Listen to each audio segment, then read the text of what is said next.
दिन आप लोग बेलागंज में गुलामी सहे और इसीलिए दानव से बेलागंज को मुक्त करना है।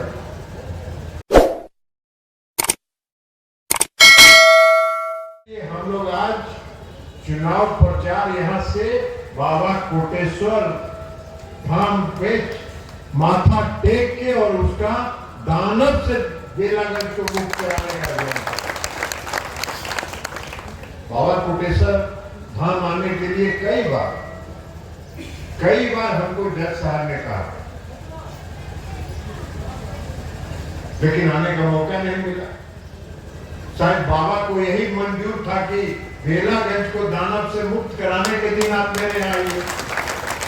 आज बाबा ने बुलाया और हम लोग चले आए। अभी कह रहे थे कि इधर का सड़क, जब हम पथ निर्माण मंत्री थे तो कई सड़क हमने बनाया, सिंचाई मंत्री थे तो कई नहर किसानों के हक में सिंचाई के लिए बनवाया। कैसे बना? नीतीश कुमार जी ने हमको ये काम दिया और नीतीश कुमार जी की सरकार जो है वो काम करने में विश्वास करती है, तभी ना हम लोगों ने मौका दिया। मौका मिला और आपके हक में काम हुआ, चाहे वो सड़क का क्षेत्र हो, चाहे सिंचाई का क्षेत्र हो। तो ये काम करने का तरीका है। नीतीश कुमार जी 20 साल से बिहार के मुख्यमंत्री हैं। 19 साल अभी हुआ है, 18 साल कहिए, बीच में 1 साल जीतन राम मांझी को दे दिए थे तो 18 साल, और अभी जब 2025 में चुनाव होगा तो 19 वर्ष पूरा हो जाएगा। 19 साल मुख्यमंत्री रह गया। क्या था बिहार में पहले? क्या था बिहार में पहले? कुछ नहीं था। न सड़क था, न बिजली थी, न कानून व्यवस्था था, न गरीब गुरुआ के लिए कोई व्यवस्था थी, कुछ नहीं था। बिहार का बजट 25,000 करोड़ रुपया होता था। जो पति पत्नी हैं उनके राज्य में 25,000 करोड़ रुपए का बजट होता था। अब मार्च आते आते तक 17-18 हजार करोड़ का फाइनेंसिंग हो जाता है। आज बिहार का बजट 2,72,000 करोड़ रुपया है। 2,72,000 करोड़ रुपया। आप समझिए कि कहाँ 25,000 करोड़ और कहाँ 2,72,000 करोड़। वही बिहार है, वही बिहार है। कोई नीतीश कुमार जी ने बिहार में कोई पैसा उगाने का कोई गाछ नहीं लगाया।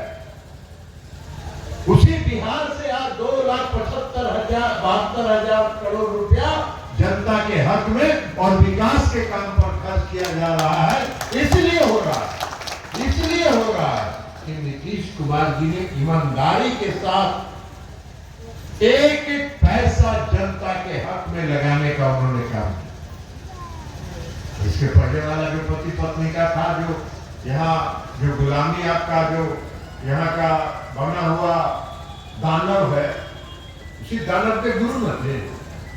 चारा घोटाला, तो कचरा घोटाला, तो फलना घोटाला, खाली घोटाले में सब पैसा अपने राज्य के खजाना का पैसा अपने पास चुरा लेते। राज्य के खजाने का पैसा की चोरी होती थी। अभी ऐसा समझे, देखे आज तक कि जो राजा हो, जिसको जनता ने, प्रजातंत्र में जनता ने ये भरोसा दिया कि आप मेरे खजाना की रक्षा करो, आप मेरे खजाना से मेरे हक में कोई काम करो, उसी खजाना को लूटे राजा, ऐसा नहीं। ये इतिहास भी नहीं है, इतिहास बनाया इसने। बवाल क्या है? 5-5 साल मुकदमा, 5 केस में मुकदमा में सजा हो गया तो हम आराम से बैठे हुए हैं, आराम से बैठ के घर से प्रवचन दे रहे हैं।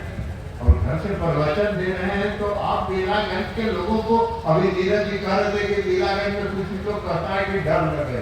काहे का डरना? नीतीश कुमार जी के राज में कोई डरने की जरूरत है? नीतीश कुमार जी के राज में सीना ठोक के कहिए कि तुमको नहीं देंगे वोट, जो ताकत है तुमको, तुम हमारा बिगाड़ लो, तुमको बर्बाद करके छोड़ेंगे। ये ताकत पैदा करिए। हम जब 1995-96 में चारा घोटाला का मुकदमा लड़े, नैतिक पर होना चाहिए। हमने जब चारा घोटाला का मुकदमा शुरू किया उनके खिलाफ लड़ाई करने के लिए, तो हम कोई विधायक था ये तक नहीं, कि हम सांसद बनिए, कि हम सुरक्षा लेके घूमवा लिए। अरे पटना शहर में हम अकेले स्कूटर से घूमते थे और डाकबंगला चौक पर जाके उनके समर्थकों के बीच खड़ा होते थे। नैतिक बल मेरा था। क्या कर लेगा तू? जाको राखे साइया मार सके ना कोई। क्या कर लेगा? कोई बिगाड़ लेगा। किसी को, भ्रष्ट आदमी को, चोर को ताकत नहीं होता। जो भ्रष्टाचारी होता है उसको नैतिक बल नहीं होता है। ये तो वही कहावत है कि कोड़िया डरावे थूक से। अरे कोड़िया के थूक से डराने से गाय मरा है कहीं कसाई के सरापना से कोई नहीं होता है। आप लोगों से ही आग्रह करते हैं। इसलिए ये काम है। नीतीश कुमार जी ने काम किया और सिर्फ विकास का काम नहीं किया। सिर्फ विकास का काम नहीं किया। बिजली के क्षेत्र में, सड़क के क्षेत्र में, नली गली के क्षेत्र में, हर घर नल का जल पहुंचाने के क्षेत्र में सब काम उन्होंने किया। और उसके साथ साथ समाज के हर तबके के विकास के लिए, उत्थान के लिए उन्होंने काम किया। अति पिछड़े वर्ग के उत्थान के लिए उन्होंने काम किया। आज कितनी बड़ी संख्या में अति पिछड़े वर्ग के लोग हैं। आज कितनी बड़ी संख्या में अति पिछड़े वर्ग के लोग। पंचायती राज व्यवस्था, महिलाओं के लिए 50% उन्होंने दिया। महिलाओं में कोई भी जाति का विभेद और समाज का विभेद नहीं किया, बल्कि सीधे महिलाओं को 50% आरक्षण उन्होंने दिया। आज कितनी बड़ी संख्या में महिलाएं आज हैं। आज कितनी बड़ी संख्या में महिलाएं मुखिया हैं, सरपंच हैं, जिला परिषद के अध्यक्ष हैं, मेयर है, डिप्टी मेयर है। तो समाज के हर तबकों के लिए विकास के लिए काम किया। दलित समाज में भी, दलित वर्ग में भी जो सबसे कम